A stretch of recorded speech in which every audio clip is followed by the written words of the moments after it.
नमस्कार दोस्तों, स्वागत है सभी का आपके अपने YouTube channel online study with DK में। आज हम देखने वाले हैं यहाँ पर बाल विकास एवं शिक्षा शास्त्र की एक मैराथन क्लास, जहाँ पर आपको मिलने वाले हैं 100 क्वेश्चन। इसके सारे क्वेश्चनों को आपको करवाया जाएगा जो सीटेट ऑनलाइन एग्जाम में पूछे गए हैं। सभी विषय के भी करवाए जाएंगे। आप लोगों के जो कमेंट्स और आपकी जो बातें हैं वो हम तक बिल्कुल पहुंच रही है और हम आपकी बातों को बिल्कुल उतना ही मान सम्मान देते हैं। तो आपकी बातों को लेकर ही हम यहाँ पर बाल विकास एवं शिक्षा शास्त्र के एक साथ 100 प्रश्न लेकर आए हैं, क्योंकि यहाँ पर आपको बहुत सारे क्वेश्चन एक साथ देखने को मिल जाएंगे जो सीटेट ऑनलाइन एग्जाम में पूछे गए हैं। यदि सीटेट आप फर्स्ट टाइम देने जा रहे हैं तो बिल्कुल ये प्रश्न आपके लिए काफी ज्यादा महत्वपूर्ण साबित होंगे। और आप सीटेट की तैयारी कर रहे हैं तो बिल्कुल आप जो प्रीवियस ईयर क्वेश्चन पेपर है उनको भी सॉल्व कर लीजिए, ऑनलाइन एग्जाम के क्वेश्चनों को भी देख लीजिए, जिससे काफी हेल्प आपको मिल जाएगी। तो आइए और बढ़ते हैं और देखते हैं आज के यहाँ पर सीडीबी के 100 क्वेश्चन। तो फर्स्ट क्वेश्चन की बात करते हैं। सबसे फर्स्ट क्वेश्चन आया है यहाँ पर लेव वाइगोत्स्की का सिद्धांत मुख्यतः व्याख्या करता है। 4 विकल्प है इस प्रकार से, क्योंकि क्वेश्चन थोड़े से ज्यादा है तो यहाँ पर हम फटाफट देखने की कोशिश करेंगे। तो लेव वाइगोत्स्की का सिद्धांत मुख्यतः व्याख्या करता है किसकी अनुवांशिकता के विकास पर प्रभाव को, संज्ञानात्मक विकास में सांस्कृतिक उपकरणों के योगदान को, या फिर समाजीकरण के जीव परिस्थितिकी मॉडल को, या फिर अभिप्रेरणा पर आरोपण प्रतिरूप के प्रभाव को। तो देखिए यहाँ पर लेव वाइगोत्स्की का जो सिद्धांत है ये मुख्यतः व्याख्या करेगा, तो ये करेगा संज्ञानात्मक विकास में सांस्कृतिक उपकरणों के योगदान को, क्योंकि यहाँ पर संज्ञानात्मक विकास में सांस्कृतिक उपकरणों के योगदान को यहाँ पर ये सिद्धांत समझाएगा। ऑप्शन नंबर सेकंड यहाँ पर इस प्रश्न का उत्तर होगा। अगला प्रश्न आता है, क्रिकेट पर वार्तालाप के दौरान एक अध्यापक अधिकांशतः लड़कों से सवाल पूछ रहा है और लड़कियों से नहीं। अध्यापक की यह क्रिया किसका उदाहरण है? तो यहाँ पर हमें से साफ पता चलता है कि अध्यापक की ये जो क्रिया है ये जेंडर सशक्तता, जेंडर पक्षपात, जेंडर प्रासंगिकता, या फिर है जेंडर धमकी। तो यहाँ पर हमें पता चल रहा है कि अध्यापक का ये जो प्रभाव है ये यहाँ पर दर्शाता है जेंडर पक्षपात को, क्योंकि अध्यापक सिर्फ यहाँ पर लड़कों से ही सवाल पूछ रहे हैं, लड़कियों से नहीं। तो ये सीधा सीधा जेंडर पक्षपात है। चलिए और आगे बढ़ते हैं। बाल केंद्रित कक्षा में एक अध्यापिका किसको महत्व देगी? निरंतर वस्तुनिष्ठ रूपी परीक्षाओं को, ज्ञान की सक्रिय संरचना प्रक्रियाओं को, किसी भी तरह से पाठ्यक्रम के समापन को, या फिर दंड आधारित कठोर अनुशासन पद्धतियों को। तो यहाँ पर हम कह सकते हैं कि बाल केंद्रित कक्षा की बात हो रही है और अध्यापिका यहाँ पर जो महत्व देगी तो निश्चित रूप से वो यहाँ पर महत्व देंगी ज्ञान की सक्रिय संरचना प्रक्रिया को, जो कि है ऑप्शन नंबर सेकेंड यहाँ पर इस प्रश्न का सही उत्तर। आगे बढ़ें और अगले क्वेश्चन को देखें, समझें। निम्नलिखित में से कौन सा बच्चों के समाजीकरण का प्राथमिक कारक यहाँ पर है? तो यहाँ पर पूछा है प्राथमिक कारक। तो प्राथमिक कारक के अंतर्गत हम जानते हैं कि इसमें पुस्तक और पत्रिकाएं, निकटस्थ परिवार, माता पिता का कार्यस्थल, या फिर अस्पताल के कर्मचारी। तो जो देखिए प्राथमिक कारक होता है वो हमारा परिवार होता है, हमारा पड़ोस होता है, और यही प्राथमिक कारक होते हैं बच्चों के समाजीकरण के, क्योंकि बच्चे यहीं से समाजीकरण की शुरुआत करते हैं और यहीं से बच्चों का समाजीकरण शुरू होता है। तो इसमें देखिए परिवार तो है नहीं, पर यहाँ पे लिखा निकटस्थ परिवार। निकटस्थ परिवार का मतलब भी हमारा यही होता है, जो बच्चे के संपर्क में रहने वाले परिवार होते हैं वो निकटस्थ परिवार के अंतर्गत आ जाएंगे। तो ऑप्शन नंबर सेकंड यहाँ पर इस प्रश्न के लिए हो जाएगा सही उत्तर। आगे बढ़े। निम्नलिखित में से कौन सा उम्र समूह जीन पियाजे के संज्ञानात्मक विकास के सिद्धांत के मूर्त संक्रियात्मक अवस्था चरण के समानुरूप है? जन्म से 2 साल, 2 से 7, 7 से 11, या फिर है यहाँ पर 11 साल से ऊपर। तो देखिए यहाँ पर इस प्रश्न में हमारा जो सही उत्तर बनेगा वो बनेगा 7 से 11 साल या 11 वर्ष कह सकते हैं। तो यहाँ पर ऑप्शन नंबर 3 जो होगा ये जीन पियाजे के संज्ञानात्मक विकास के मूर्त संक्रियात्मक अवस्था के चरण के समानुरूप होगा, 7 से 11 साल। अगला प्रश्न है, भाषा एवं विचार पर लेव वाइगोत्स्की क्या सुझाते हैं? तो यहाँ पर भाषा एवं विचार पर लेव वाइगोत्स्की क्या सुझाएंगे? भाषा संज्ञानात्मक विकास को निर्देशित करती है, संज्ञानात्मक विकास भाषा को निर्देशित करता है, या फिर भाषा और संज्ञान में कोई संबंध नहीं होता, या फिर संज्ञान भाषा से स्वतंत्र होता है। तो देखिए यहाँ पर हम बात करें भाषा और विचार के ऊपर, तो लेव वाइगोत्स्की यहाँ पर कहते हैं कि जो भाषा होती है उससे हमारा संज्ञानात्मक विकास जो है निर्देशित होता है, यानी कि भाषा संज्ञानात्मक विकास को निर्देशित करती है। पहला विकल्प यहाँ पर बन जाएगा इस प्रश्न के लिए सही उत्तर। आगे देखिए, बच्चों में सृजनात्मकता को किस प्रकार सुसाधित किया जा सकता है। अन्वेषण को प्रोत्साहित करके अध्यापक केंद्रित शिक्षा शास्त्र के द्वारा, या फिर है लगातार अभ्यास और दोहराकर केवल अनुकरण के द्वारा। तो यहाँ पर हम कह सकते हैं कि बच्चों में सृजनात्मकता को हमें सुसाधित करना है और उसके लिए हम बच्चों को अन्वेषण के लिए प्रोत्साहित कर सकते हैं, नई नई खोजों के लिए, नए नए आविष्कारों के लिए यहाँ पर बच्चों को हम प्रोत्साहित करेंगे तो निश्चित रूप से वो सृजनात्मकता की और आगे बढ़ेंगे। ऑप्शन फर्स्ट हो जाएगा इसमें उत्तर। अगला प्रश्न यहाँ पर आता है, विद्यार्थियों के द्वारा ग्रहित जेंडर रूढ़िवादों को भंग करने के लिए एक अध्यापिका को क्या करना चाहिए। तो यहाँ पर अध्यापिका को क्या करना चाहिए, विद्यार्थियों को रूढ़िवाद के साथ रहने देना चाहिए, या फिर यहाँ पर है ऐसे विविध उदाहरणों को साझा करना चाहिए जो उन रूढ़िवादियों को चुनौती दे। और थर्ड है, जो विद्यार्थी ऐसे रूढ़िवादों को व्यक्त करते हैं उनका मजाक उड़ाना चाहिए। फोर्थ, अकादमिक क्षेत्रों के आकलन में उनके अंक कम कर देने चाहिए। तो देखिए, यहाँ पर हम जेंडर रूढ़िवाद को भंग करने की कोशिश कर रहे हैं, उसे कम करने की कोशिश कर रहे हैं, और इसके लिए यहाँ पर शिक्षिका को निश्चित रूप से ऐसे विविध उदाहरण साझा करने चाहिए जो उन जेंडर रूढ़िवादों को चुनौती दे सके। ऑप्शन नंबर सेकंड यहाँ पर शिक्षिका के लिए एक अच्छा कार्य रहेगा इसको कम करने के लिए। आगे देखें, माध्यमिक विद्यालयों में लिंग भेद को दूर करने के हेतु निम्न में से कौन सा कदम यहाँ पर मददगार रहेगा। जेंडर आधारित आसन व्यवस्था को बढ़ावा देना, जेंडर अनुवृत्ति भूमिकाओं पर बल देना, जेंडर रूढ़िवादों में लचीलेपन को बढ़ावा देना, जेंडर प्रारूपों का प्रतिरूपण करना। तो यहाँ पर रहेगा ऑप्शन नंबर 3 जो कि होगा जेंडर रूढ़िवादों में लचीलेपन को बढ़ावा देना। ऑप्शन थर्ड होगा यहाँ पर सही उत्तर। मतलब जेंडर रूढ़िवाद है उसको हमें कमजोर करना है, उसे हमें लचीला करना है, तो इसके लिए हमें उसके लचीलेपन को बढ़ावा देना होगा। ऑप्शन नंबर थर्ड होगा यहाँ पर उत्तर। आगे देखिए, इनमें से कौन सी शैक्षणिक तकनीक बच्चों में जेंडर रूढ़िवादिता को कम करने और जेंडर समानता को बढ़ावा देने में प्रभावशाली है। ऑप्शन हमारा है इस प्रकार से, यहाँ पर जेंडर पृथकता आधारित आसन प्रबंधन करना, या फिर है दूसरा जेंडर आधारित अधिगम कार्य देना, थर्ड है जेंडर विशिष्ट भूमिकाओं और व्यवहारों पर बल देना, फोर्थ है कक्षा में जेंडर पूर्वाग्रहों पर चर्चा सुसाधित करना। तो देखिए, यहाँ पर यदि हम बात करें तो जेंडर रूढ़िवादिता को कम करने और जेंडर समानता को बढ़ावा देने या समानता को बढ़ावा देने की बात यहाँ पर हम कर रहे हैं, और इसके लिए जो प्रभावशाली होगा वो होगा कक्षा में जेंडर पूर्वग्रहों पर चर्चा को सुसाधित करना, जिसके माध्यम से बच्चे यहाँ पर इसको समझ पाए। ऑप्शन नंबर 4 तो होगा इस प्रश्न के लिए उत्तर। अगला है, एक सहशैक्षिक कक्षा में अध्यापक का निम्नलिखित में से कौन सा व्यवहार नहीं करना चाहिए क्योंकि वह जेंडर रूढ़िबद्धता को पुनर्बलित करेगा। तो यहाँ पर यदि हम देखें, एक समान लिंग के समूह बनाना तथा लड़के लड़कियों को पृथक पृथक अधिगम कार्य देना, और दूसरा है महिलाओं और पुरुषों को सामाजिक चलन के विपरीत भूमिकाओं में दर्शाना, थर्ड है जेंडर एक सामाजिक निर्मित है और इस पर चर्चा करना, जेंडर समतुल्यता वाली भाषा का प्रयोग करना।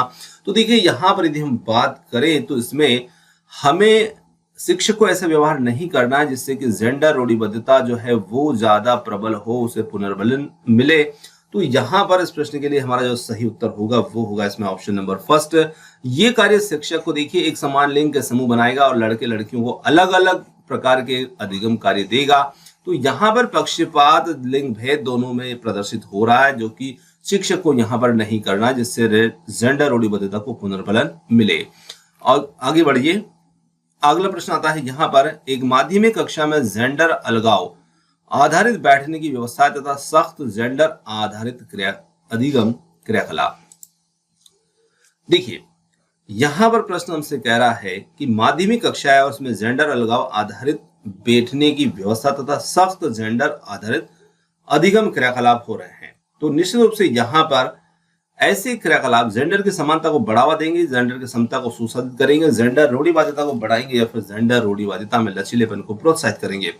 तो देखिए, सख्त जेंडर आधारित अधिगम क्रियाकलाप हो रहे हैं, तो निश्चित रूप से ये क्रियाकलाप जेंडर रूढ़िवादिता को बढ़ाएंगे, इनके माध्यम से जेंडर रूढ़िवादिता को पुनर्बलन मिलेगा। ऑप्शन थर्ड होगा यहाँ पर उत्तर। आगे देखिए, गुणन जो वैफल्य सीधे तौर पर निम्न में से किससे संबंधित है। गति विषयक आसक्तता, दूसरों के प्रेरक इरादों में को समझने में प्रभाविता से, सांगीतिक योग्यता से, या फिर गणितीय संकल्पों के अधिगम में कठिनता से। तो यहाँ पर यदि हम बात करें गुणज वैफल्य या गुणन वैफल्य भी कह सकते हैं, जो कि एक तरह से कैलकुलेशन से संबंधित है। तो इस प्रकार का जो वैफल्य होता है इसे हम एक प्रकार का दोष कहते हैं, विकार कहते हैं, और ये गणितीय संकल्पों के अधिगम में कठिनता से संबंधित होगा, जिसे हम डिस्कैलकुलिया के नाम से भी जानते हैं। ये जो होता है ये डिस्कैलकुलिया भी कहलाता है। चलिए आगे देखिए, शिक्षा का अधिकार अधिनियम 2009 के अंतर्गत निजी विद्यालयों में आर्थिक रूप से कमजोर वर्ग के विद्यार्थियों के दाखिले हेतु सीटों के आरक्षण का प्रावधान है, और इन छात्रों के सफल समावेशन हेतु एक अध्यापक को किस तरह के शिक्षा शास्त्र का इस्तेमाल करना चाहिए? भेदभावात्मक, अलगावात्मक, साम्यता पर आधारित या फिर समानता पर आधारित। तो देखिए यहाँ पर यदि हम बात करें तो शिक्षक का जो व्यवहार होना चाहिए वो यहाँ पर साम्यता पर आधारित होना चाहिए। ऑप्शन नंबर 3 सभी के लिए एक समान रूप से साम्यता यहाँ पर शिक्षक को दिखाना है। तो ऑप्शन 3 जो होगा वो यहाँ पर हमारा इस प्रश्न के लिए उत्तर हो जाएगा। आगे देखते हैं, अगला प्रश्न आता है, एक समावेशी कक्षा में सूचना को किस तरह से प्रस्तुत करना चाहिए? केवल शाब्दिक रूप, केवल दृश्य रूप, केवल मौखिक रूप या फिर बहुल रूपों में? तो देखिए समावेशी कक्षा की बात हो रही है जिसमें सभी प्रकार के बच्चे कक्षा में शामिल होते हैं, और कोई बच्चा किस तरह सूचना को प्राप्त करता है, कोई किस तरीके से। तो यहाँ पर शिक्षक को बहुल रूप से सूचना को जो है वो देना होगा। ऑप्शन 4 होगा यहाँ पर उत्तर। शिक्षा की समकालीन नीतियों के अनुसार दिव्यांग बच्चों की शिक्षा के लिए कौन सा मॉडल सुझाया गया है? यहाँ पर है केवल व्यावसायिक शिक्षा, समावेशी शिक्षा, अलगावी शिक्षा या फिर है सम्मिलित एकीकृत शिक्षा। तो देखिए यहाँ पर समावेशी शिक्षा जो है, शिक्षा की समकालीन नीतियां जो है वो बात करेंगे समावेशी शिक्षा की, जहां पर सभी बच्चों को एक साथ शिक्षा दी जाए। तो यहाँ पर ऑप्शन नंबर 2 जो होगा वो हमारा इस प्रश्न का उत्तर होगा। आगे बढ़ते हैं और अगले प्रश्न की बात करते हैं। आप एक अध्यापक हैं जो विश्वास करता है कि बच्चे विभिन्न गतियों और अलग अलग तरीकों से सीखते हैं, और आप अपनी कक्षा में ऐसी आकलन योजना करेंगे जो सभी विद्यार्थियों के लिए समान हो, केवल वस्तुनिष्ठ प्रश्नों को सम्मिलित करेंगे, या फिर बच्चों के सीखने के तरीके से संबंधित ना हो, फिर आकलन के अलग अलग तरीकों पर आधारित हो। तो देखिए बिल्कुल यहाँ पर हम अपनी कक्षा में आकलन के लिए जो योजना तैयार करेंगे वो आकलन के अलग अलग तरीकों पर आधारित होगी, क्योंकि बच्चे अलग अलग तरीके से सीखते हैं और समझते हैं। तो ऑप्शन 4 यहाँ पर होगा इस प्रश्न का उत्तर। अगला आता है, लेव वाइगोत्स्की के सिद्धांत के अनुसार निम्न में से कौन सी अध्यापन अधिगम प्रक्रिया को पाठ प्रदान करने की प्रभावशाली तकनीक यहाँ पर कहा जाएगा? तो ऑप्शन फर्स्ट है समस्या के समाधान हेतु स्थिर पद दर पद निर्देश देना। दूसरा है गलत जवाबों पर बच्चों को दंडित करना। थर्ड है समस्या को सुलझाने के दौरान अगर किसी बच्चे किसी बिंदु पर अटक जाए तो उस समय संकेत और इशारे देना। या फोर्थ है प्रक्रिया में अध्यापक का पूर्ण अहस्तक्षेप। तो यहां पर यदि हम बात करें तो पाठ प्रदान करने की जो प्रभावशाली तकनीक यहां पर शिक्षक के लिए रहेगी वो रहेगी समस्या को सुलझाने के दौरान अगर किसी बच्चे किसी बिंदु पर अटक जाए तो उस समय संकेत और इशारे देना। यहाँ पर थर्ड विकल्प होगा इस प्रश्न का उत्तर। निम्नलिखित कथनों में से बुद्धिमत्ता के बारे में कौन सा कथन सही है? तो यहाँ पर हमें देखना है बुद्धिमत्ता के बारे में सही कथन को। बुद्धिमत्ता केवल बुद्धिलब्धि परीक्षणों के द्वारा इसको मापा जा सकता है। बुद्धिमत्ता संबंधी व्यक्तिगत विभिन्नताओं में कोई आनुवंशिक भूमिका नहीं होती है। थर्ड है एक क्षेत्र में उच्च बुद्धिमत्ता अन्य क्षेत्रों में भी उच्च बुद्धिमत्ता सुनिश्चित करती है। और फोर्थ है यहाँ पर है बुद्धिमत्ता विद्यालय में बेहतर प्रदर्शन करने की एक योग्यता है। तो यहाँ पर हम कह सकते हैं बुद्धिमत्ता विद्यालय में बेहतर प्रदर्शन करने की योग्यता से अधिक होती है, यानी कि सिर्फ बेहतर प्रदर्शन करना ही बुद्धिमत्ता नहीं है, बुद्धिमत्ता उससे भी ऊपर होती है, उससे भी अधिक होती है। चलिए आगे देखिए, अगला प्रश्न आता है। घोड़े को देखकर 3 वर्षीय बालिका चकित होकर बोली, वाह इतना बड़ा कुत्ता। जीन पियाजे के संज्ञानात्मक विकास का सिद्धांत के अनुसार वह बालिका की ये जो प्रतिक्रिया है निम्न में से किसका उदाहरण है? आत्मसात्करण, समावेशन या फिर प्रतीकात्मक पदार्थ स्थायित्व या फिर अस्थगित अनुकरण का।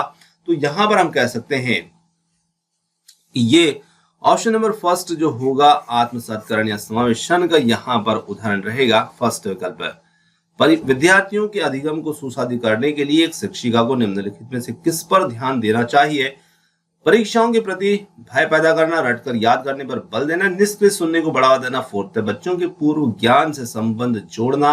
तो शिक्षिका को जिस पर यहाँ पर ध्यान देना है वो यहाँ पर रहेगा ऑप्शन नंबर 4 जो कि होगा बच्चों के पूर्व ज्ञान से संबंध जोड़ना। ये अधिगम को सुसादी करने के लिए शिक्षिका को इस पर ध्यान देना होगा, ऑप्शन नंबर 4, क्योंकि इसके माध्यम से शिक्षिका को पता लगेगा बच्चे कहाँ की पूर्व जो अवधारणा है वो कितनी उनको समझ है। आगे देखते हैं, अगला प्रश्न आता है, निम्न में से कौन सा विद्यार्थियों के द्वारा निर्मित भ्रांतियों से निपटने के लिए एक रचनात्मक दृष्टिकोण है? रटने और याद रखने के लिए बहुत सारी विषय वस्तु देना।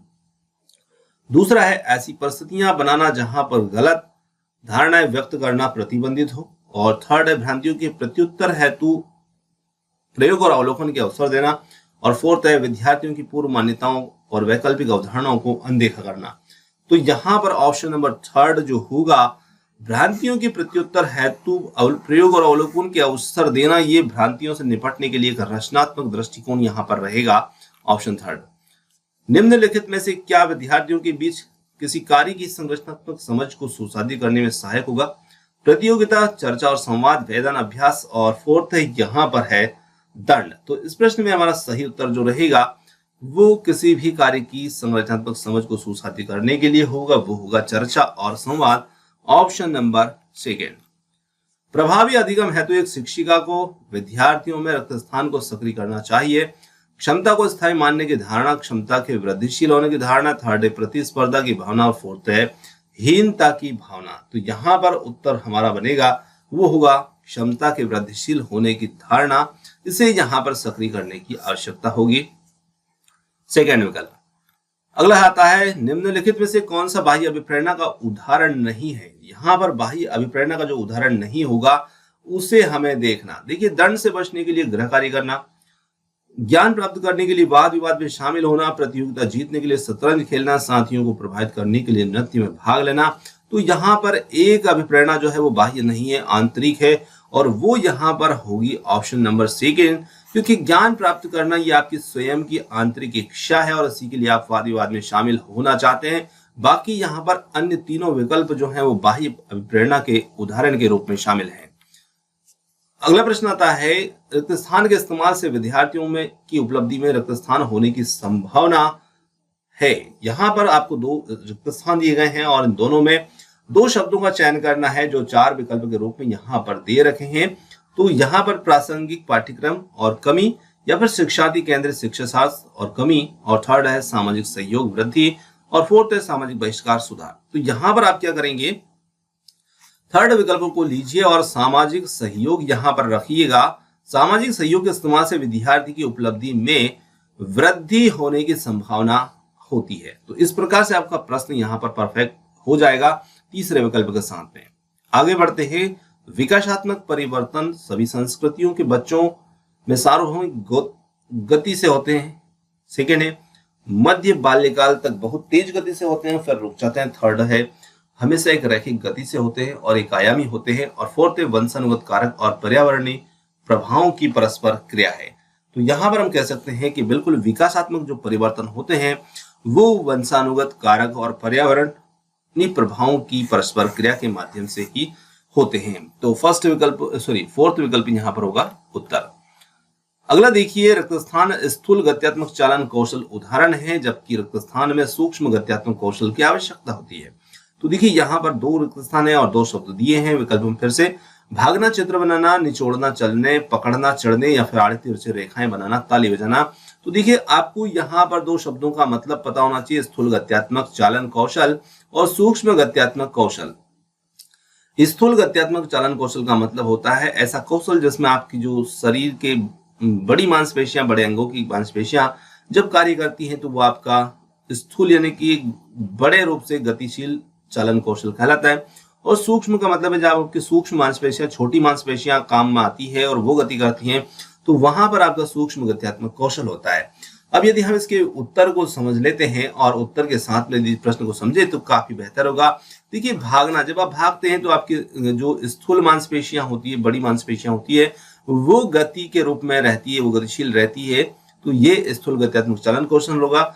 जबकि आप चित्र बनाते हैं तो सिर्फ आपके हाथों की उंगली की मांसपेशियां और आपकी आंखों की मांसपेशियां ही कार्य करती है।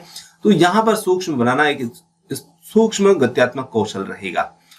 तो पहला विकल्प ही इस प्रश्न का यहाँ पर सही उत्तर रहेगा।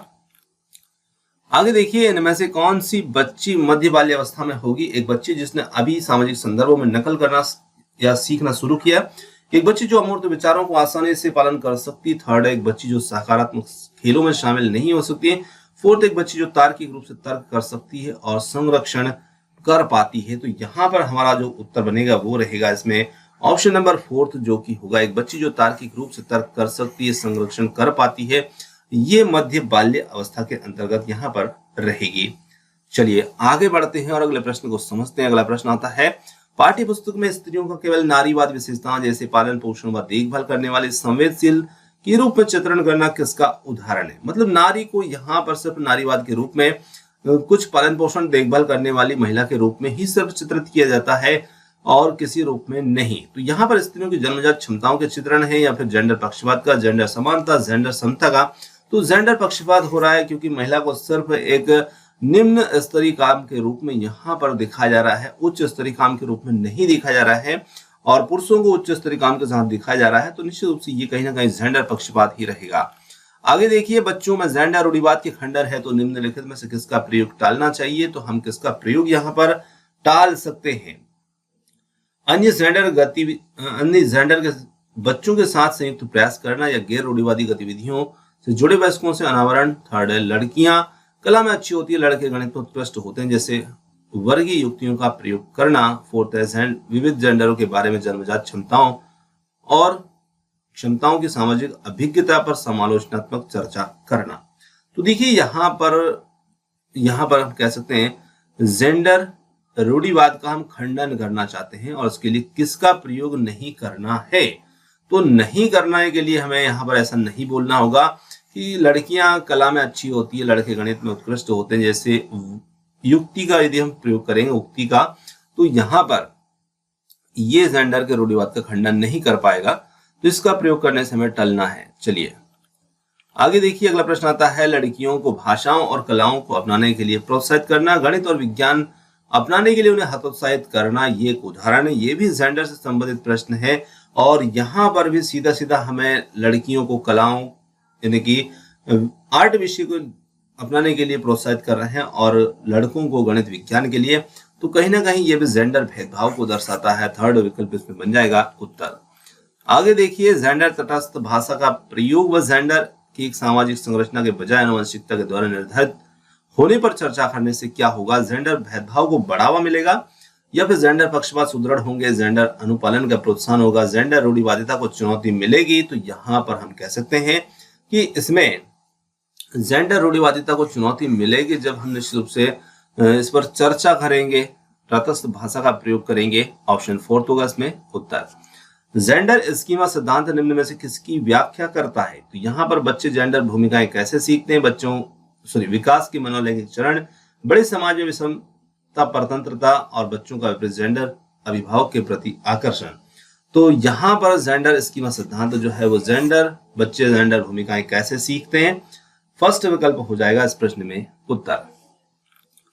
आगे देखिए, अभिकथन दिया है यहाँ पर, बच्चे सर्वथा अपने परिवार में व्यवहार के तरीके सीखते हैं और मूल्यों और जीवन के मानदंडों को जानते हैं।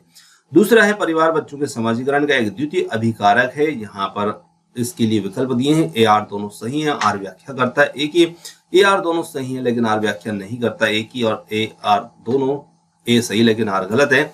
और थर्ड है, फोर्थ है, यहाँ पर ए आर और दोनों गलत हैं। तो देखिए यहाँ पर यदि हम बात करें तो दूसरा सीधा सीधा गलत है, आर वाला। ये जो कारण है ये गलत है क्योंकि बच्चों के परिवार बच्चों के समाजीकरण का द्वितीय नहीं प्राथमिक कारक होता है, और ए वाला यहाँ पर सही है। तो यहाँ पर हम कह सकते हैं कि इस प्रश्न के लिए तीसरा विकल्प हो जाएगा ए सही लेकिन आर गलत है। निम्नलिखित में से कौन से युग्म का यहाँ पर सही मिलान होगा। तो यहाँ पर हमें देखना है इस युग्म का सही मिलान। तो सही मिलान के लिए यहाँ पर चलिए अब देखते हैं, शेष अवस्था में बच्चा तर्क को लागू करता, अनुमान लगाने में सक्षम होता है। पूर्व संक्रियात्मक अवस्था में बच्चा निगमनात्मक व तार्किक सोच प्रारंभ हो जाती है बच्चे में। थर्ड है, मूर्त संक्रियात्मक अवस्था में बच्चा वर्गीकरण संरक्षण कर पाता है। अमूर्त संक्रियात्मक अवस्था में बच्चा अनुकरण की शुरुआत कल्पनात्मक खेल शुरू कर देता है। तो यहाँ पर थर्ड विकल्प जो होगा, जो कि मूर्त संक्रियात्मक अवस्था के बारे में बताया है कि बच्चा वर्गीकरण संरक्षण कर पाता है, ये युग्म का यहाँ पर सही मिलान होगा, थर्ड विकल्प है। आगे देखिए, निम्नलिखित में से कौन सा पठन वैफल्य यानी कि डिसलेक्सिया की पहचान है। डिसलेक्सिया को हम जानते हैं कि बच्चा बी को डी पढ़ लेता है और 21 को 12 पढ़ लेता है, 12 को 21 पढ़ लेता है। तो ये यहाँ पर एक पठन संबंधी विकार है, पहला ही विकल्प इसमें यहाँ पर होगा सही। आगे देखते हैं, वो विद्यार्थी जिन्हें स्वलीनता है उनकी पहचान उनके सामने आने वाली किस क्षेत्र की चुनौती से की जा सकती है? अभिव्यंजनात्मक और ग्रहणशील संचार में चुनौती, या फिर दूसरा है एक निश्चित दिनचर्या का पालन करने में चुनौती, थर्ड है सूचना को याद रखने में चुनौती, और फोर्थ है यहाँ पर स्थूल गत्यात्मक कौशल में चुनौती। तो देखिए यहाँ पर हम कह सकते हैं कि ऐसे बच्चों जिन्हें स्वलीनता है उनमें यहाँ पर अभिव्यंजक और ग्रहणशील संचार में चुनौती होगी। यहाँ पर फर्स्ट विकल्प होगा इस प्रश्न का उत्तर। आगे अगला क्वेश्चन आता है, वो विद्यार्थी जिन्हें दिव्यांगता है उनके सफल समावेशन के लिए क्या करना आवश्यक है? तो देखिए जिन्हें दिव्यांगता है उसके लिए यहाँ पर हमें उनके लिए सुलभ अवसंरचनात्मक इमारतें चाहिए होंगी, यानी कि विद्यालयों में पूर्ण रूप से उनके लिए सुविधा होना चाहिए, रैंप वगैरह की व्यवस्था होना चाहिए। जो बच्चे दिव्यांग हैं, क्योंकि उन्हें यहाँ पर विद्यालय में अधिगम प्राप्त करने में किसी प्रकार की कठिनाई इससे नहीं होगी। तो पहला ही विकल्प यहाँ पर बन जाता है इस प्रश्न के लिए सही, बाकी तो यहाँ पर सही नहीं है। अगला प्रश्न आता है, निम्नलिखित में से कौन सा अभ्यास विविध अधिगम प्राथमिकता वाले विद्यार्थियों को शामिल करने में सहायक होगा? कार्य की प्रासंगिकता, मूल्य और प्रामाणिकता को कम करना, आसपास के खतरों और विकर्षण को कम करना, उपकरण और सहायक तकनीकों तक पहुंच कम करना, फोर्थ विद्यार्थियों की व्यक्तिगत पसंद और स्वायत्तता को प्रतिबंधित करना। तो यहाँ पर उत्तर होगा ऑप्शन नंबर सेकंड, जो कि होगा आसपास के खतरों और विकर्षण को कम करना, ऑप्शन नंबर सेकंड। अगला प्रश्न आता है, अधिगम के संदर्भ में निम्नलिखित में से कौन सा कथन सही है? परीक्षाएं ही अधिगम का चरम लक्ष्य है। दूसरा है, अधिगम एक निष्क्रिय प्रक्रिया है, इसमें अधिगमकर्ताओं की संलग्नता जरूरत नहीं होती है। और थर्ड है, भावों का अधिगम पर कोई प्रभाव नहीं पड़ता। फोर्थ, अधिगम एक जटिल प्रक्रिया है जिसमें अधिगमकर्ताओं की सक्रिय संलग्नता की जरूरत होती है। तो देखिए सही कथन की बात करें तो अधिगम एक जटिल प्रक्रिया है जिसमें अधिगमकर्ता को सक्रिय रूप से रहना जरूरी होगा, इसकी संलग्नता जरूरी होगी सक्रिय रूप से। तो फोर्थ विकल्प यहाँ पर होगा इस प्रश्न का सही उत्तर। आगे देखिए, अधिगम का सामाजिक संरचनात्मक विचार अधिगम प्रक्रिया में रक्त स्थान की महत्वता पर जोर देता है, पारस्परिक क्रियाओं पर, पुरस्कार दंड पर, अनुवांशिकता पर, अनन्य अटल शिक्षा शास्त्रीय उपागमों पर। तो यहाँ पर उत्तर होगा ऑप्शन नंबर फर्स्ट, पारस्परिक क्रियाओं पर। फर्स्ट विकल्प होगा इस प्रश्न के लिए उत्तर। निम्न में से कौन सा युग्म यहाँ पर घटक व अभिप्रेरणा के स्रोत का सही रूप से मिला युग्म है? तो यहाँ पर है आत्म परितोषण, बाह्य अभिप्रेरणा, जिज्ञासा आंतरिक अभिप्रेरणा, नगद पुरस्कार आंतरिक अभिप्रेरणा, रुचि यहाँ पर है बाह्य अभिप्रेरणा। तो यहाँ पर इस प्रश्न का हमारा सही उत्तर जो रहेगा वो रहेगा जिज्ञासा आंतरिक अभिप्रेरणा। ये यहाँ पर बिल्कुल सही है। जब हमारे मन में जिज्ञासा होगी तभी हम आंतरिक रूप से अभिप्रेरित यहाँ पर रहेंगे। तो दूसरा विकल्प इस प्रश्न का यहाँ पर उत्तर होगा। चलिए अगला प्रश्न आता है, विद्यार्थियों में संकल्पनात्मक समझ को सुसाध्य करने हेतु एक अध्यापिका को क्या करना चाहिए?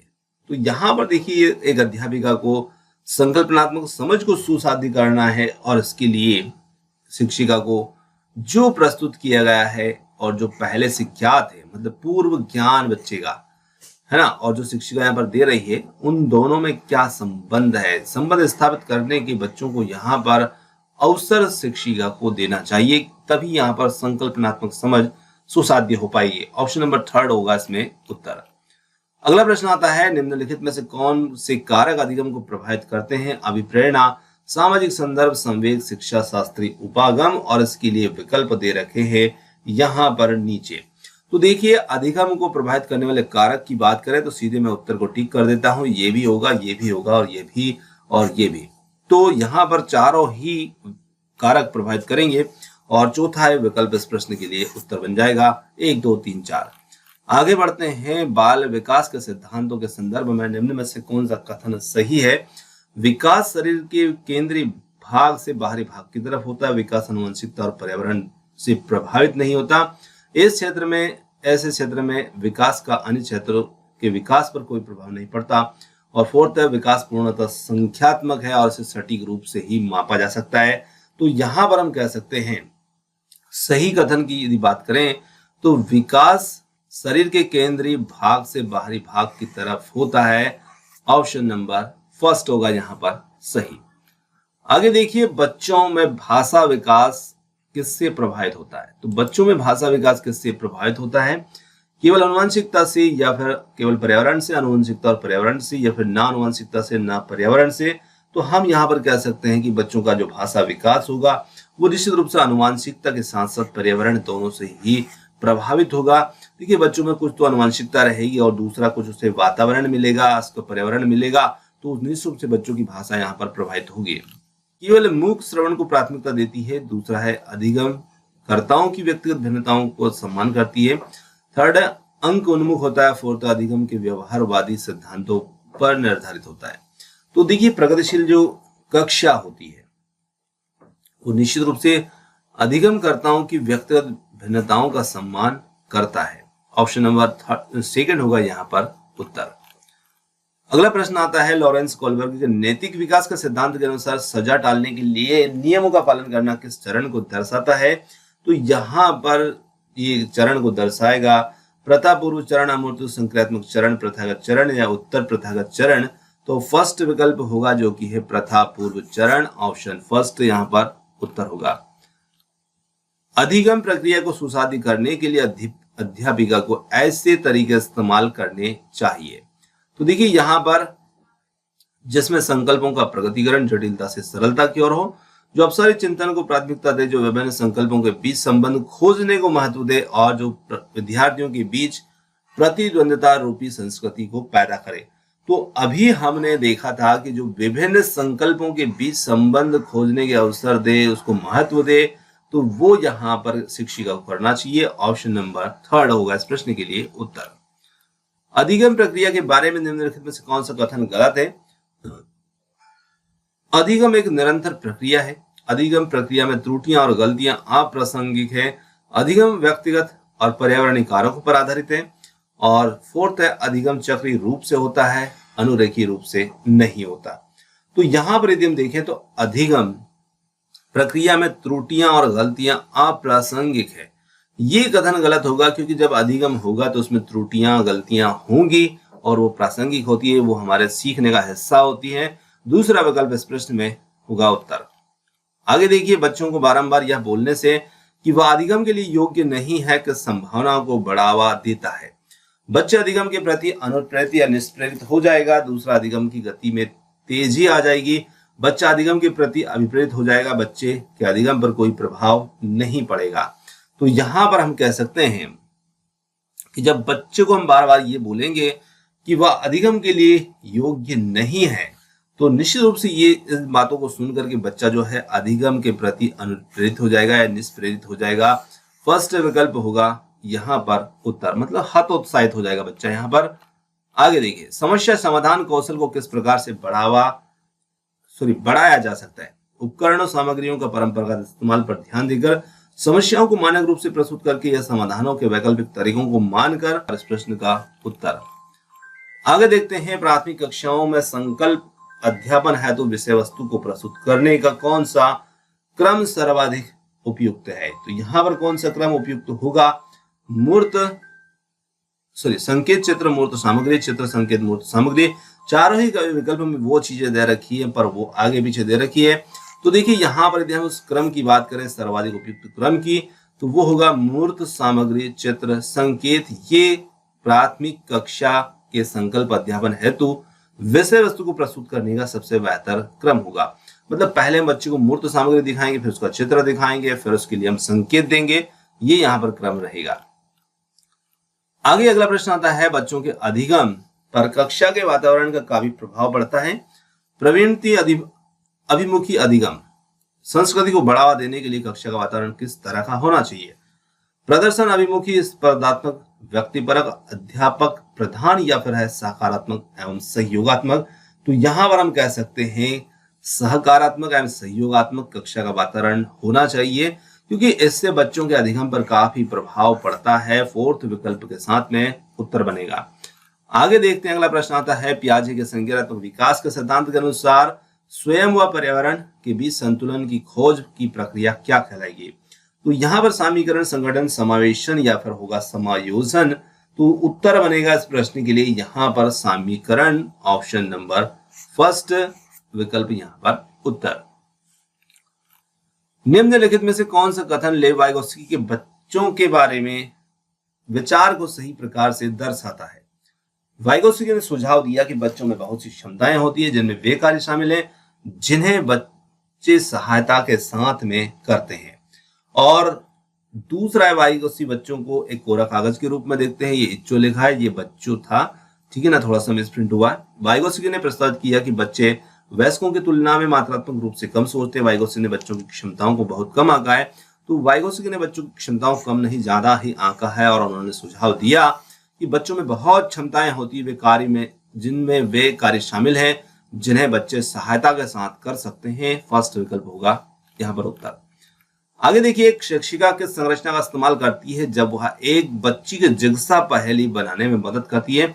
इशारे व संकेत के माध्यम से। तो यहाँ पर स्वतंत्र खोज, पाड़, उद्दीपन या फिर है अनुसरण। तो उत्तर बनेगा यहाँ पर पाड़, जिसे हम इसके फोल्डिंग के नाम से भी जानते हैं, ऑप्शन नंबर सेकेंड।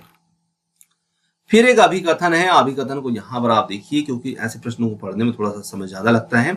मैं अभिकथन के बारे में बात करें, बाल केंद्रित कक्षा व्यक्तिवादी होती है। देखिए, बाल केंद्रित कक्षा व्यक्तिवादी तो नहीं होती है, सीधे सीधे यदि बात करें तो यहाँ पर यह गलत हो रहा है।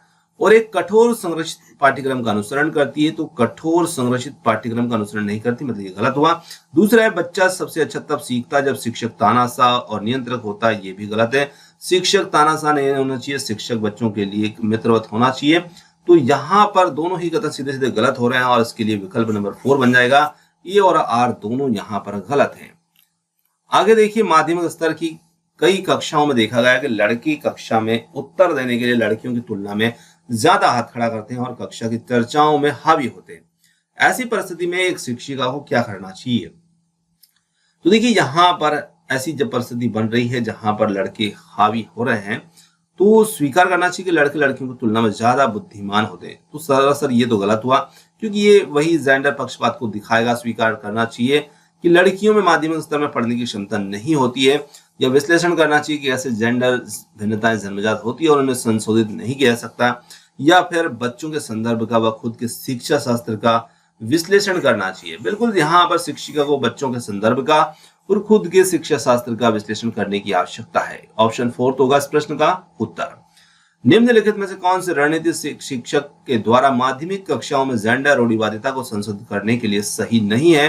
तो यहाँ पर जो सही नहीं है उसे हमें यहाँ पर देखना है। जेंडर की एक सामाजिक संरचना के रूप में चर्चा करना, गैर लिंगवादी व्यवहार को प्रोत्साहित करना, या फिर थर्ड है, पाठ्य पुस्तकों में पुरुषों और महिलाओं के चित्रण की समालोचना करते हुए चर्चा करना। फोर्थ है, लड़कों को गणित और विज्ञान एवं लड़कियों को भाषा का विषय लेने के लिए प्रोत्साहित करना। तो देखिए, जो जेंडर रूढ़िवादिता को संबोधित करने के लिए सही नहीं होगा यहाँ पर, वो होगा लड़कों को गणित और विज्ञान, लड़कियों को भाषा विषय लेने के लिए प्रोत्साहित करना। बिल्कुल, यदि हम प्रोत्साहित करेंगे तो मतलब हम जेंडर रूढ़िवादिता को बढ़ावा दे रहे हैं, तो इसे संबोधित करने के लिए ये यहाँ पर सही नहीं होगा, क्योंकि इससे जेंडर रूढ़िवादिता बिल्कुल संबोधित हो रही है। आगे देखिए, शिक्षकों को महिलाओं और पुरुषों की गैर परस्परवादी जेंडर भूमिकाओं पर चर्चा करनी चाहिए ताकि जेंडर भूमिका में लचीलेपन को चुनौती मिले। दूसरा है, जेंडर रूढ़िबद्धता को चुनौती मिले, जेंडर पक्षपात को बढ़ावा मिले, या जेंडर भेदभाव को बढ़ावा मिले। तो यहाँ पर शिक्षकों को महिलाओं और पुरुषों की गैर परस्परवादी जेंडर भूमिकाओं पर चर्चा करनी चाहिए, जिससे कि जेंडर रूढ़िबद्धता को चुनौती मिल सके और वो कम हो। लिंग रिक्त स्थान है जबकि जेंडर रिक्त स्थान है। तो यहाँ पर यदि हम देखें तो इसमें ऐसे प्रश्नों को देखने के लिए आप चारों विकल्प के शब्दों को इसमें रखकर देखिए और आपका उत्तर परफेक्ट बन जाता है। लिंग जैविक है जबकि जेंडर सामाजिक संरचना है, और पहला ही विकल्प यहाँ पर बनेगा इस प्रश्न के लिए सही उत्तर। आगे देखिए, अधिकांशतः ये देखा गया कि माताओं की अनुपस्थिति में लड़कों की अपेक्षा लड़कियों से घरेलू कार्य को करने व छोटे भाई बहनों की देखभाल करने की अपेक्षा की जाती है, और ये रिक्त स्थान का उदाहरण है। तो बिल्कुल ये जब बच्चियों को ऐसे कहा जाता है कि सिर्फ तुम्हारा कार्य देखभाल करने का है, बच्चों छोटे भाई बहनों को रखने का है, तो ये जेंडर रूढ़िवादिता को ही दर्शाएगा। यहाँ पर फर्स्ट विकल्प हो जाएगा उत्तर। निम्नलिखित में से क्या प्रगतिशील कक्षा की विशेषता है? शिक्षिका पूरी तरह से कक्षा को नियंत्रित करती है, बच्चों की भागीदारी न्यूनतम है, या थर्ड है गतिविधियां कार्य करते समय बच्चों का मूल्यांकन किया जाता है और समय सारणी और बैठने की व्यवस्था इसमें तय होती है। तो यहाँ पर हम देखें तो प्रगतिशील कक्षा की बात कर रहे हैं और इस प्रश्न के लिए गतिविधियां नंबर थर्ड होगा यहाँ पर उत्तर। किस सिद्धांत पर आधारित कक्ष में विद्यार्थी स्वयं पहल करके व चर्चा में सक्रिय भागीदारी करके सीखते हैं? व्यवहारवादी, अनुकरण करके सीखना, सामाजिक संरचनावादी, प्रतिपादक शिक्षण। तो यहाँ पर यदि हम बात करें तो सामाजिक संरचनावादी ऑप्शन नंबर थर्ड होगा यहाँ पर इस प्रश्न का उत्तर। अमृत तर्क देता है कि हम कानूनों को बदल सकते हैं यदि वे समाज की जरूरतों को पूरा नहीं करते, लेकिन यह आपसी सहमति और लोकतांत्रिक प्रक्रिया के माध्यम से किया जाना चाहिए। लॉरेंस कोलबर्ग के अनुसार अमृत नैतिक तर्क की किस अवस्था में आता है? सामाजिक व्यवस्था अभिविन्यास, सामाजिक अनुबंध अभिविन्यास, सार्वभौमिक नैतिक सिद्धांत अभिविन्यास, या अच्छा लड़का अच्छी लड़की अभिविन्यास। तो यहाँ पर इस प्रश्न का उत्तर होगा वो होगा सामाजिक अनुबंध अभिविन्यास। दूसरा विकल्प होगा इस प्रश्न में उत्तर। हार्वर्ड गार्डनर के सिद्धांत में रिक्त स्थान बुद्धि के व्यक्तियों में अपनी पहचान, मानव अस्तित्व और जीवन के अर्थ के बारे में संवेदनशीलता होती है। प्रकृतिवादी भाषाई अंतर्व्यक्तित्व या अंतः व्यक्तित्व। तो यहाँ पर उत्तर बनेगा ऑप्शन नंबर फोर्थ जो कि होगा अंतः व्यक्तित्व, जो कि है इंट्रापर्सनल। बुद्धि के व्यक्तियों में अपनी पहचान, मानव अस्तित्व और जीवन के अर्थ के बारे में संवेदनशीलता होती है। आगे देखिए, गिफ्ट के तौर पर कार मिलने पर एक 5 साल की बच्ची बोली यह मेरे लिए नहीं है, लड़कियां कारों से नहीं खेलती। यह वाक्य क्या दर्शाता है? देखिए, बच्ची 5 साल की है और बच्ची यहाँ पर बोल रही है कि ये लड़कियां कारों से नहीं खेलती। जेंडर भूमिका में लचीलापन, जेंडर प्रासंगिकता, जेंडर रूढ़िवादिता, जेंडर स्थिरता। तो यहाँ पर बच्ची जब इस प्रकार के बारे में बोल रही है तो ये जेंडर रूढ़िवादिता को दर्शाता है। मतलब बच्ची के दिमाग में ये बात है कि लड़कियां कारों से नहीं खेलती। ऑप्शन थर्ड होगा उत्तर। सार्थक अधिगम मुख्य रूप से ज्ञान का ज्यों का त्यों उत्पन्न करता है, तब होता है जब इसे वस्तु को गैर संदर्भित किया जाता है। थर्ड है तब होता है जब सक्रिय रूप से विद्यार्थियों को अधिगम को नियंत्रित करते हैं। और फोर्थ में विश्लेषण, समालोचनात्मक सोच तथा समस्या समाधान की प्रक्रियाएं शामिल है। तो बिल्कुल यहाँ पर यदि हम देखें तो सार्थक अधिगम जो होता है उसमें विश्लेषण करने, समालोचनात्मक सोच तथा समस्या समाधान की प्रक्रियाएं इसमें शामिल होती है। ऑप्शन फोर्थ होगा उत्तर। कक्षा में संस्कृति व भाषाई भिन्नताओं को ध्यान में रखते हुए कौन सी नीति यहाँ पर प्रभावी होगी? मानकीकृत व कठोर पाठ्यचर्या का पालन करना, प्रत्यक्ष निर्देश के तरीकों का उपयोग, कक्षा में प्रतिस्पर्धा की भावना को बढ़ावा देना, और फोर्थ भिन्नताओं को अभाव के रूप में देखना। तो यहाँ पर उत्तर होगा भिन्नताओं को अभाव के रूप में। शैक्षणिक वर्ष में एक बार ली जाने वाली औपचारिक परीक्षाओं के माध्यम से किया जाना चाहिए। दूसरा है एक निश्चित अवधि में बच्चे की प्रगति का पता लगाने के लिए महत्वपूर्ण है। थर्ड है सभी शैक्षिक गतिविधियों का केंद्र होना चाहिए। और फोर्थ योग्यता के क्रम में बच्चों को रैंक देना महत्वपूर्ण है।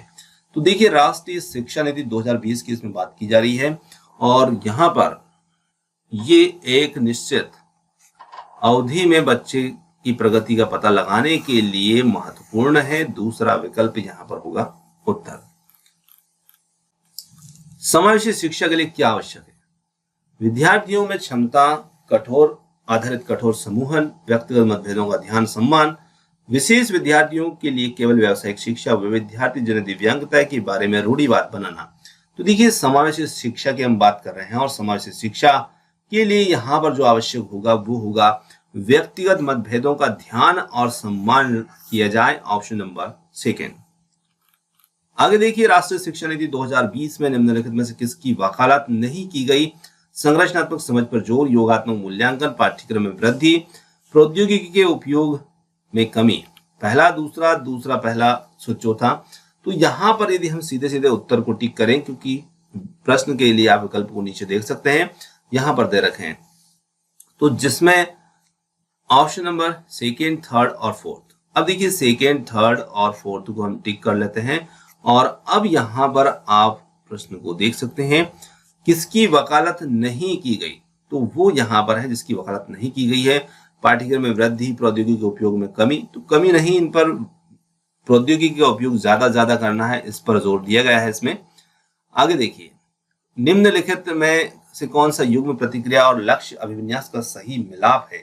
तो आप चारों विकल्प को देख सकते हैं। इस प्रश्न को मिलाने में, देखने में थोड़ी समस्या आपको लग सकती है।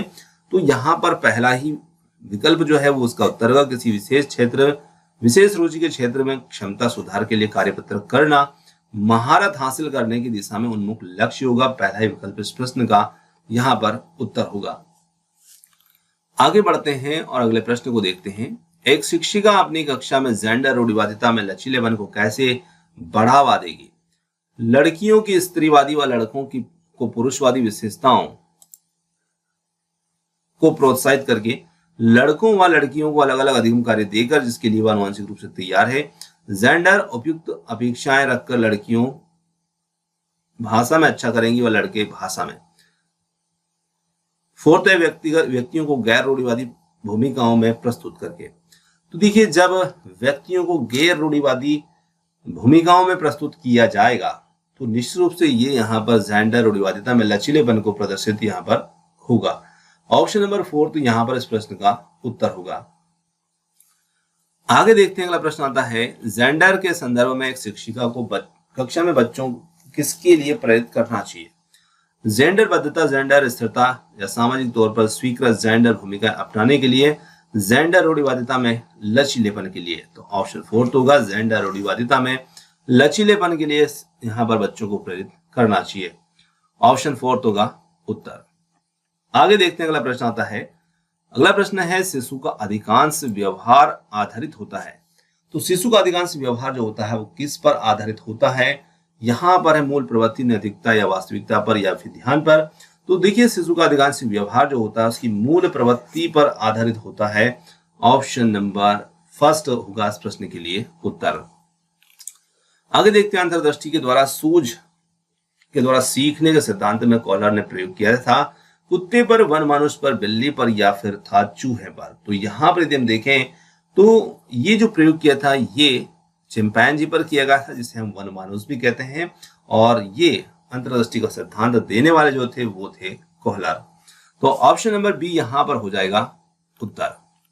यह आवश्यक नहीं कि उच्च बुद्धिलब्धि वाले बच्चे में रक्त स्थान भी उच्च होंगे।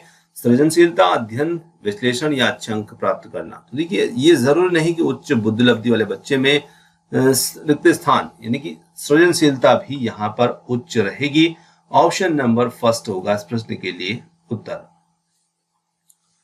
आगे देखते हैं और अगले प्रश्न को देखें। अगला प्रश्न आता है, अधिगम में रक्त स्थान ने प्रभाव का नियम दिया। पावलोव, स्किनर, वाटसन या फिर है थानरडाइक। तो यहाँ पर प्रभाव का जो नियम देने वाले थे इन्होंने दिए थे थानरडाइक ने। और इन्होंने तत्परता का नियम है, अभ्यास का नियम है, प्रभाव का नियम है, ऐसे नियम इन्होंने यहाँ पर दिए हैं। ऑप्शन डी हो जाएगा इस प्रश्न के लिए उत्तर।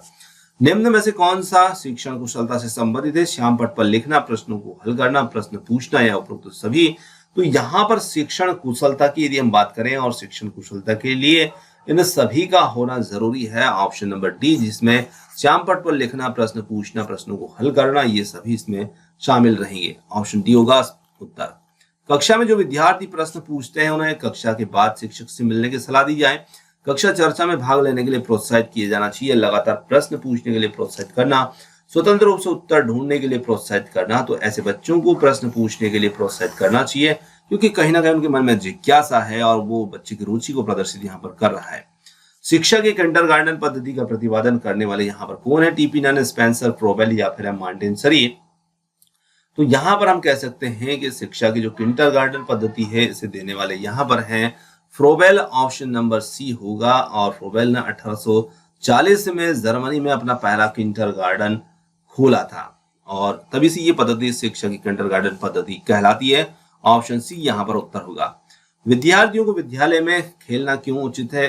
उन्हें शारीरिक रूप से सशक्त बनाएगा या शिक्षकों के लिए काम आसान करेगा या समय बिताने में सहायक होगा या फिर यह सहयोग व संतुलन का विकास करेगा। तो देखिए, खेलों के माध्यम से बच्चों में सहयोगात्मक प्रवृत्ति और संतुलन का विकास होता है, शारीरिक मानसिक दोनों ही प्रकार का भी विकास होता है। तो यह सहयोग और संतुलन का विकास करेगा। ऑप्शन डी होगा यहाँ पर उत्तर। परिवार एक साधन है अनौपचारिक शिक्षा का, औपचारिक शिक्षा का, या गैर औपचारिक शिक्षा का, या फिर है दूरस्थ शिक्षा का। तो हम कह सकते हैं कि परिवार जो है ये एक साधन है शिक्षा का। जो अनौपचारिक शिक्षा होती है वो हमें घर से, परिवार से ही प्राप्त होती है, और इसीलिए यहाँ पर परिवार को समाजीकरण का प्राथमिक एजेंसी भी कहा जाता है। ऑप्शन ए होगा यहाँ पर उत्तर। और औपचारिक शिक्षा की बात करें तो ये हमें मिलती है स्कूलों में, है ना। तो यहाँ पर ऑप्शन फर्स्ट उत्तर होगा। आगे देखिए, अगला प्रश्न आता है यहाँ पर, एक शिक्षक विद्यार्थियों में सामाजिक मूल्यों को विकसित कर सकता है।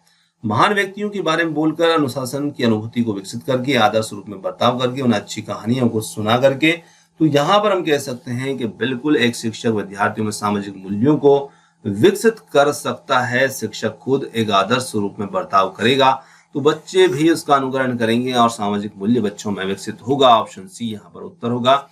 प्रासंगिक अंतर्बोध परीक्षण, जिसे TAT के नाम से भी जाना जाता है, जिसे हम थैमेटिक एपरसेप्शन टेस्ट कहते हैं, रक्तस्थान के द्वारा विकसित किया गया था। साइमन होल्ड्समैन या मूरे या बेलग है। तो देखिए, ये जो है TAT परीक्षण जो है ये मूरे के द्वारा यहाँ पर किया गया था।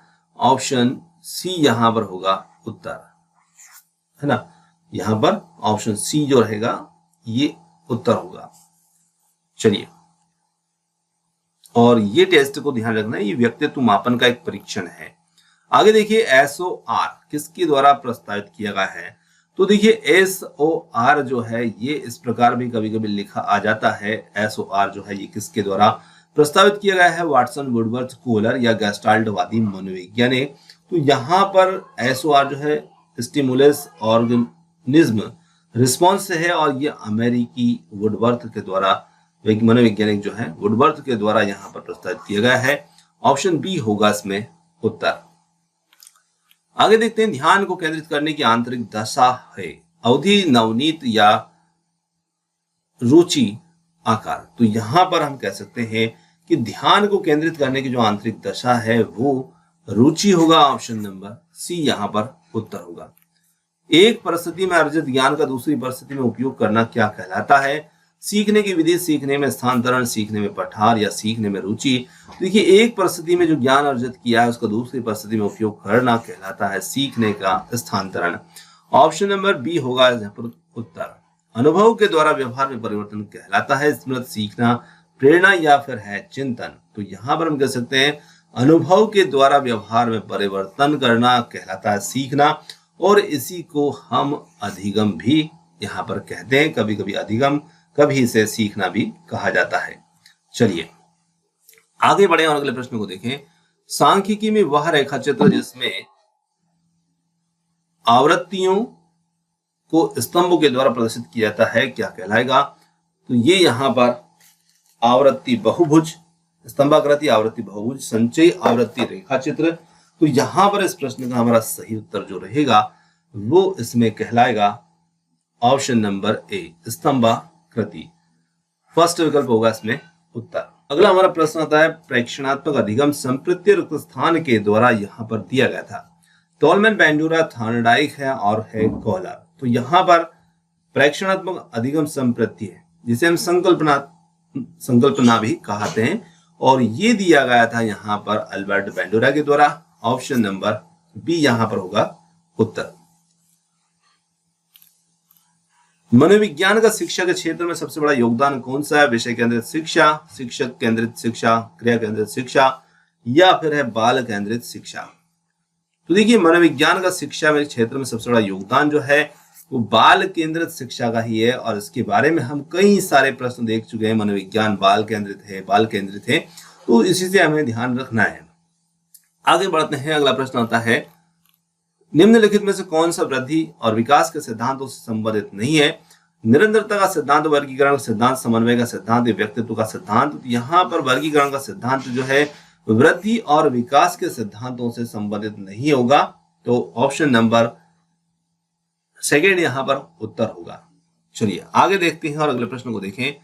अधिगम के प्रक्रम में अभिप्रेरणा क्या करती है? तो अभिप्रेरणा यहाँ पर सीखने वालों की स्मृति को तेज बनाती है, पुराने अधिगम से नए अधिगम को विभेदित करती है, एक दिशा रूप से सोचने में सीखने वालों को प्रस्तुत करती है, नए सीखने वालों में अधिगम के लिए रुचि का सृजन करती है।